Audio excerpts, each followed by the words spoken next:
Meus irmãos, vamos agora fazer uma oração pedindo para que Deus nos abençoe neste culto, neste serviço a Ele. Vamos orar.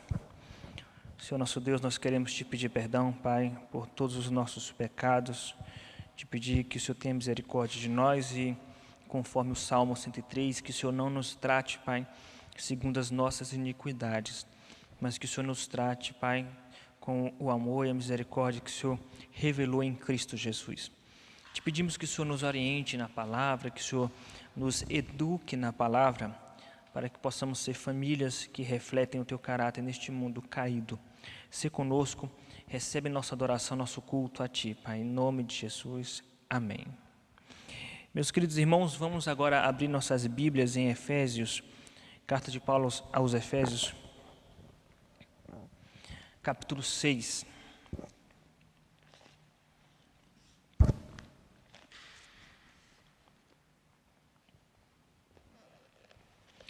Efésios capítulo 6.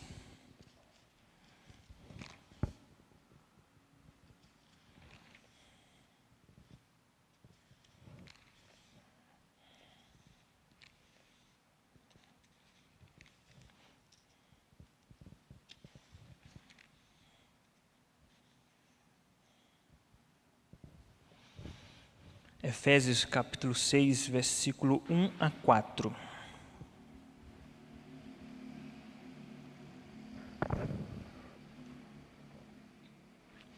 Filhos, obedecei a vossos pais no Senhor, pois isto é justo.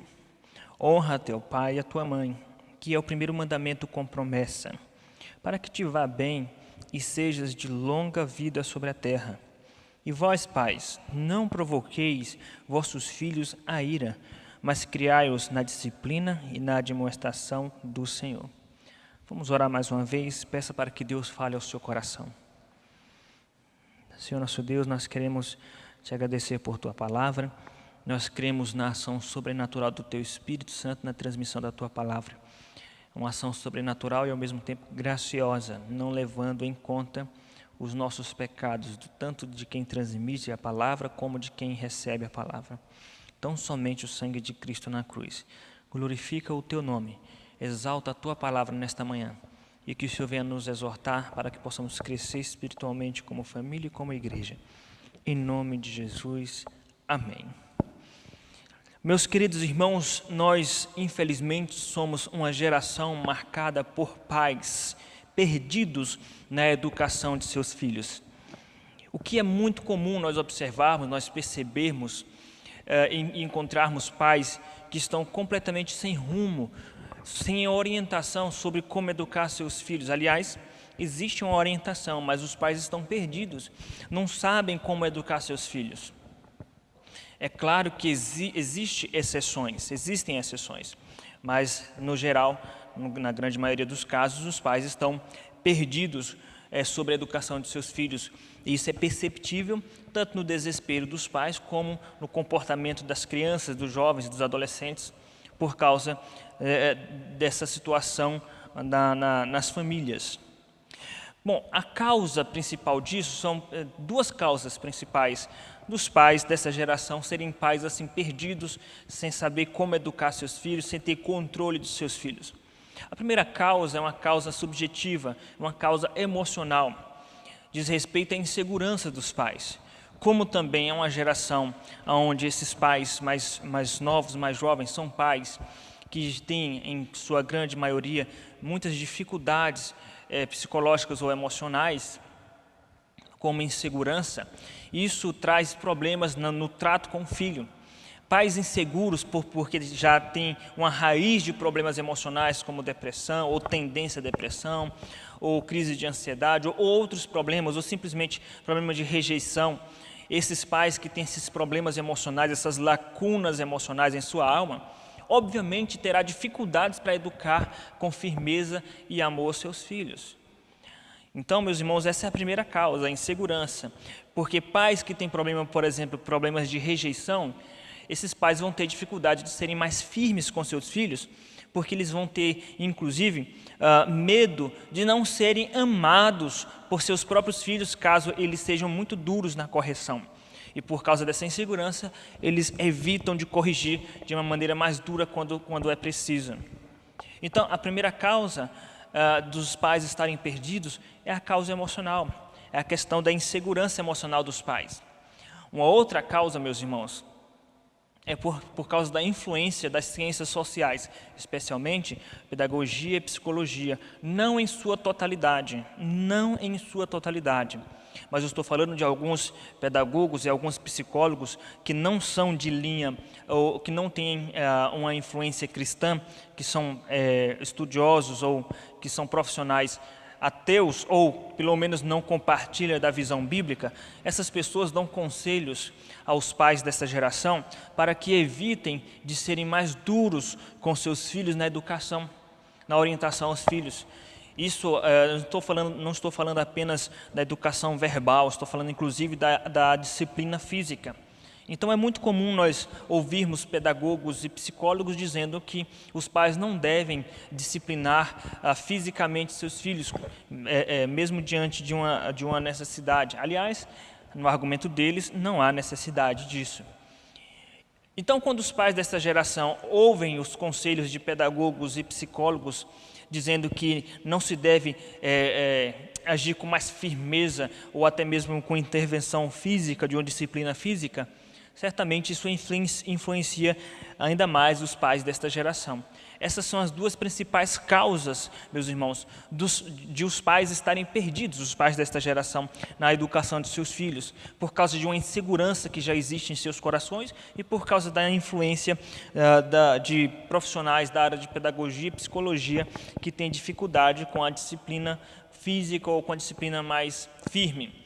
Obviamente, existem pedagogos e psicólogos que pensam diferente, que compartilham do ensinamento bíblico, mas na sua grande maioria não é assim.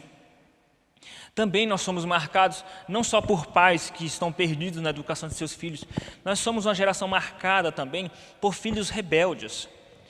Meus irmãos, é muito comum você perceber nos ambientes públicos, como supermercado, praças, nós termos a experiência de visualizar pais que não controlam seus filhos, filhos rebeldes, filhos mimados, filhos birrentos, que fazem escândalo em público. E até mesmo dentro da igreja, nós percebemos filhos que são totalmente avesso à questão da disciplina. São crianças desequilibradas no seu comportamento, que não respeitam os pais, não respeitam o pai ou a mãe. São crianças, adolescentes e jovens rebeldes. Obviamente, isso vai refletir na relação dessas crianças, desses adolescentes e desses jovens com as demais autoridades. Por isso que nós estamos em uma geração que tem dificuldade de se submeter às autoridades. Tem dificuldade de respeitar autoridades. É uma geração de jovens e crianças e adolescentes que, se ele tem dificuldade de respeitar os pais, obviamente qualquer outro tipo de autoridade, essa pessoa não vai respeitar, não vai saber lidar com autoridades, seja autoridades na igreja, civis, ou seja, autoridades simplesmente por questão de idade. Diante disto, meus irmãos, o remédio para isso é sermos crentes cheios do Espírito Santo, dentro da exposição que nós temos trazido do apóstolo Paulo. Porque a partir do momento que formos pais cheios do Espírito Santo, filhos cheios do Espírito Santo, certamente a situação mudará, pelo menos no contexto da igreja, e passaremos a ser reflexo ou refletir o caráter de Cristo para o mundo, passaremos a ser referência para o mundo. E esse é o objetivo da exortação do apóstolo Paulo, em sermos uma família cheia do Espírito Santo. Observe que dentro do contexto do capítulo 4 e capítulo 5, as coisas estão interligadas. Quando Paulo traz exortações para o casamento e para a família, dentro do contexto, é uma continuidade da exortação do apóstolo Paulo no capítulo 5, versículo 18, para sermos cheios do Espírito Santo, onde ele diz no versículo 18, mas sede cheios do Espírito Santo, falando entre vós com salmos, dando sempre graças a Deus por tudo, sujeitando-vos uns aos outros, as mulheres sendo submissas aos maridos, os maridos amando as suas esposas como Cristo amou a igreja. Capítulo 6, os filhos obedecendo os pais. Então, é uma sequência de comportamentos éticos que são derivados de um princípio para que sejamos cheios do Espírito Santo. Em outras palavras, se quisermos ter uma família cheia do Espírito Santo, é necessário que nós observemos estes princípios. Portanto, o tema da mensagem desta manhã são as marcas de uma família cheia do Espírito Santo. E a primeira marca de uma família cheia do Espírito Santo, que nós iremos ver nesta manhã, é a submissão dos filhos. Uma família cheia do Espírito Santo é onde os filhos são submissos a seus pais. Observe o versículo 1. Filhos, obedecei a vossos pais no Senhor, pois isto é justo. Obedecei a vossos pais no Senhor, pois isto é justo. Essa submissão dos filhos, meus queridos irmãos, é um reflexo, é um eco das palavras de Moisés ao povo de Israel no capítulo 6 de Deuteronômio.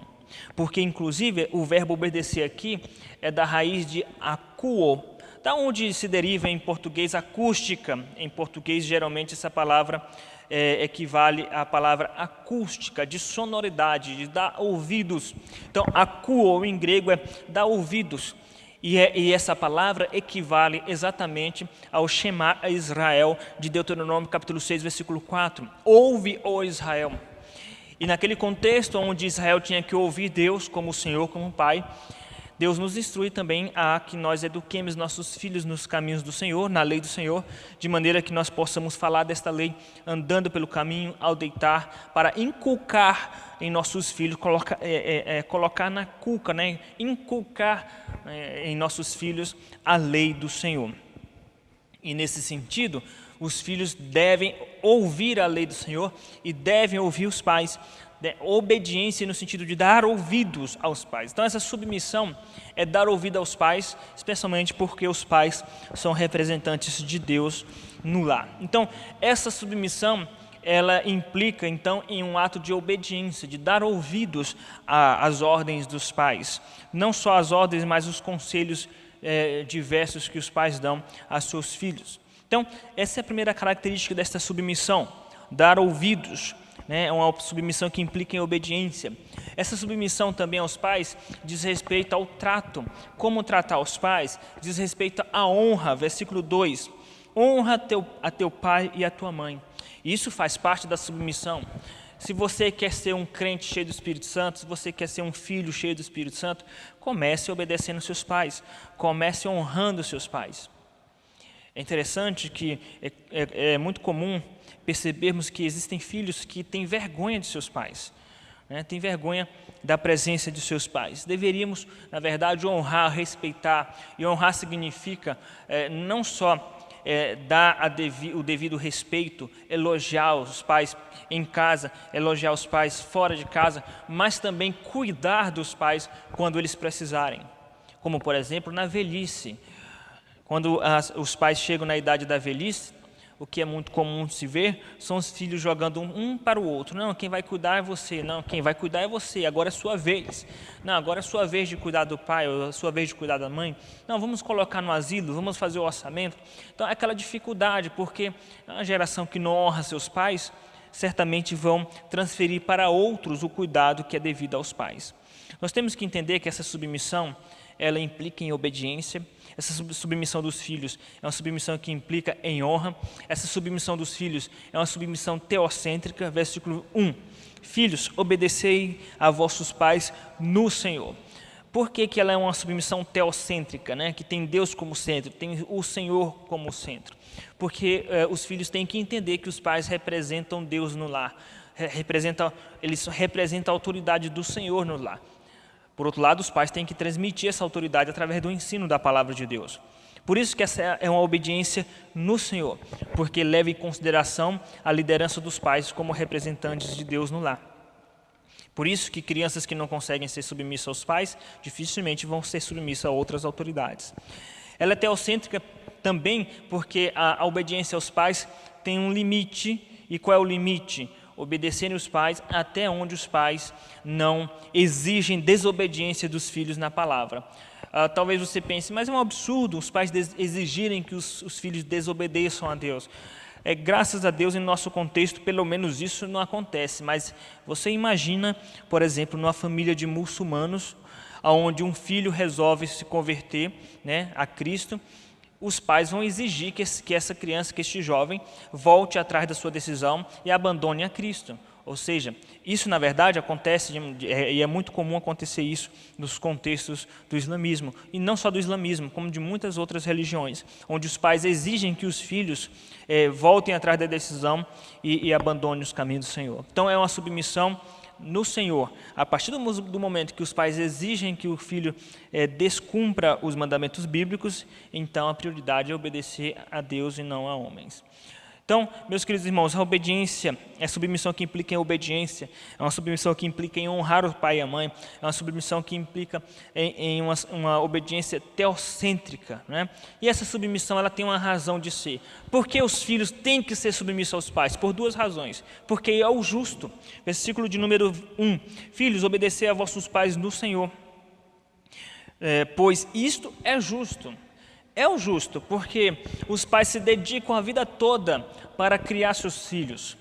Desde a gestação, a mãe já sofre por causa do nascimento daquela criança, da gestação daquela criança, com efeitos físicos, com preocupação, com dedicação. A partir do momento que o filho nasce, o casal até sofre alguma interferência ou se priva de muitos prazeres ou situações que, sem a presença do filho, o casal poderia usufruir, mas o casal ele escolhe viver essas privações em prol de cuidar de um filho.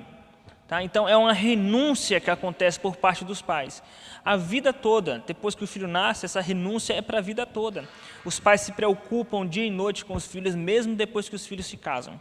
Então, é o justo, é o devido dos filhos, obediência aos pais, submissão aos pais. Então, o motivo por que os filhos têm que ser submissos, porque é o justo, é o que diz a palavra de Deus. O segundo motivo é porque existe uma promessa de longa vida, uma promessa de uma vida tranquila nesta terra. Versículo 2, honra teu pai e tua mãe, que é o primeiro mandamento com promessa, para que te vá bem e sejas longa vida sobre a terra, seja de longa vida sobre a terra.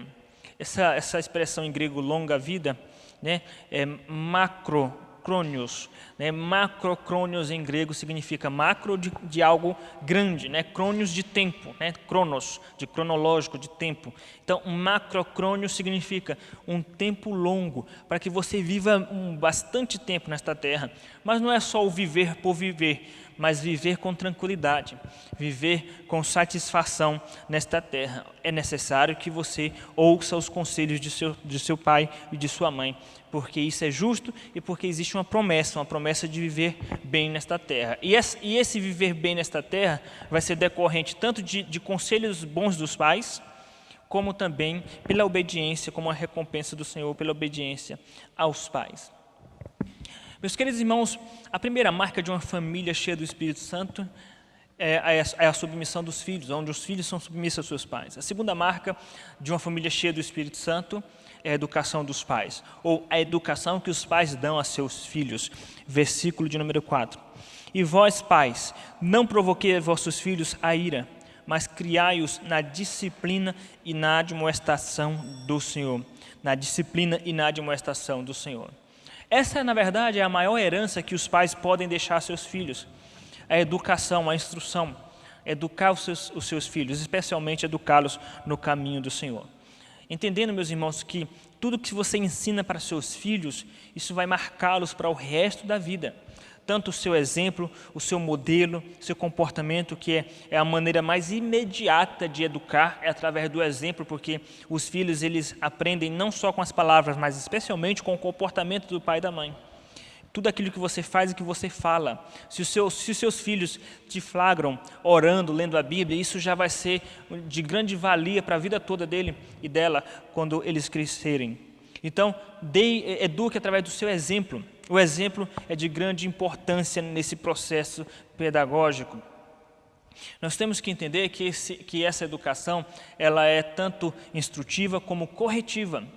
A educação que os pais devem dar aos seus filhos é instrutiva no sentido de alimentar os seus filhos emocionalmente, e psicologicamente e intelectualmente, com informações necessárias para a sua vida decorrente, a sua vida que está para ser desenvolvida. E também é corretiva, porque leva-se em consideração que, mesmo que seja uma criança, trata-se de um ser pecador, que herda o pecado de Adão, o que fica evidente nos seus primeiros comportamentos, desde a mais tenra idade.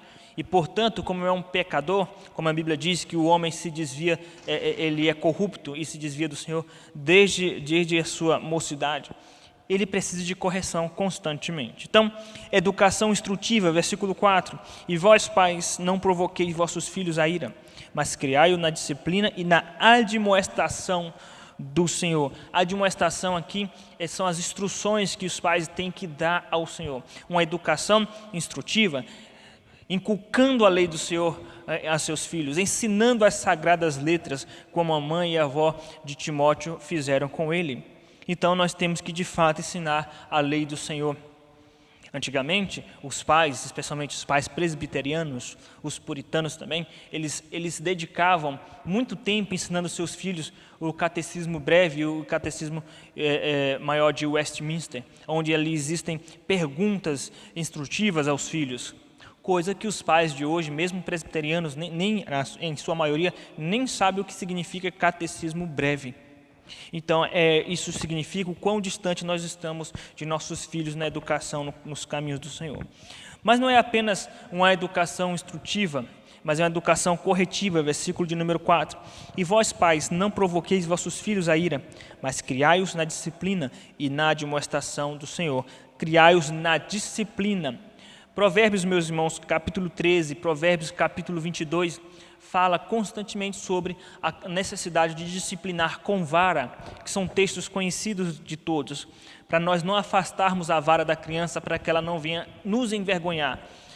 O pai ou a mãe que afasta a vara da criança, essa criança vai trazer vergonha aos seus pais no futuro. Se nós quisermos o bem de nossos filhos, nós temos que educar com vara, não sem necessidade. Não em momentos impróprios, nós temos que educar com vara, mas sempre que for necessário. Quando houver não qualquer tipo de erro, a criança deixou o prato cair, quebrou o prato, aí você já imediatamente já vai disciplinar com vara, ou qualquer tipo de deslize, você de repente flagra a criança riscando a parede ou riscando alguma coisa, e você imediatamente já vai bater na criança. Não é nesse sentido. Mas tomando o exemplo de Deus como um pai que disciplina também com vara, mesmo que em aspectos espirituais, quando Deus disciplina, aonde há atitudes de rebeldia, de teimosia, uma vez que a criança já entende que aquilo é errado e ela persiste no erro, então você vai com a intervenção física, mas não para machucá-la no sentido de agredi-la a ponto de machucá-la, mas ou com palmadas ou com a vara mesmo, mas no sentido de que ela sinta aquela dor física e não repita mais, mas não no sentido de espancamento como muitos pais fazem, e nesse sentido as leis humanas vêm para ajudar a corrigir os espancamentos e os excessos. Meus queridos irmãos, o educar com vara é necessário, e a nossa geração é a geração de pais que tem muita dificuldade de educar com vara, e por isso nós sofreremos as consequências disso. Então é uma educação instrutiva, uma educação corretiva, e uma educação amorosa, instrutiva, corretiva e amorosa. Versículo 4. E vós, pais, não provoqueis vossos filhos a ira, mas criai na disciplina e na admoestação do Senhor. Paulo, ele ecoa as suas próprias palavras de Efésios na carta aos Colossenses, capítulo 3, versículo 21, onde ele fala para os pais não tratarem com amargura seus filhos, para que eles não fiquem desanimados. A palavra lá, desanimada, é sem força, sem ânimo, obviamente sem ânimo emocional. Isso diz respeito a consequências trágicas no emocional dos filhos, como depressão, como uma tristeza, uma insegurança, por causa de uma educação inadequada que os pais muitas vezes dão a seus filhos. Quando que a educação dos pais vai provocar, então, depressão, insegurança, baixo autoestima em seus filhos, problema de rejeição, ou mesmo rancor, mágoa em seus filhos, ira em seus filhos, como Paulo diz, para não provocar a ira em seus filhos, transtornos emocionais? Quando existe ausência de correção, quando não se corrige com vara. Existem pais que não querem corrigir com vara por insegurança, achando que vai trazer prejuízo para os filhos. Pelo contrário, filhos que não são corrigidos de maneira dura quando é preciso, eles vão crescer inseguros emocionalmente, inseguros do amor do pai. Se você não é firme quando é necessário, se você não corrige com vara quando é necessário, não pense que seu filho vai se sentir mais amado por você. Pelo contrário, ele vai se sentir inseguro do seu amor, ele vai se sentir inseguro, porque no seu inconsciente, ele vai pensar: meu pai não me corrigiu, minha mãe não me corrigiu de maneira dura quando eu precisava. Porque está no inconsciente humano que a intervenção mais rígida, mais firme, diante de erros nossos mesmo, é oriunda do amor, porque aquele que ama, corrige. Então, a falta de correção produz esse tipo de transtorno emocional, ou os excessos na correção também produzem esse tipo de transtorno, quando os pais xingam os filhos, os pais deixam para corrigir, para intervir, apenas quando já estão desequilibrados emocionalmente. Não corrige quando é necessário e os filhos continuam sendo desobedientes, até o ponto em que os pais perdem o equilíbrio, perdem o domínio próprio e resolvem castigar e castigam de maneira excessiva, machucando os filhos de maneira excessiva ou com palavras ruins, negativas.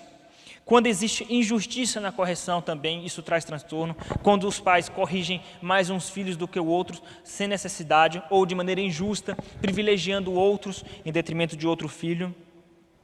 Quando existe injustiça no trato também, abençoam mais uns filhos do que outros sem o real motivo, ou seja, provocando aí uma desigualdade no trato com seus filhos. Isso provoca ira, isso provoca rancor, isso provoca desânimo, tristeza, depressão, rejeição e insegurança nos filhos. E nós devemos tomar todo o cuidado com respeito a isso. Então, a educação que os pais têm que dar a seus filhos para que sejamos pais cheios do Espírito Santo é uma educação instrutiva, é uma educação corretiva e uma educação amorosa.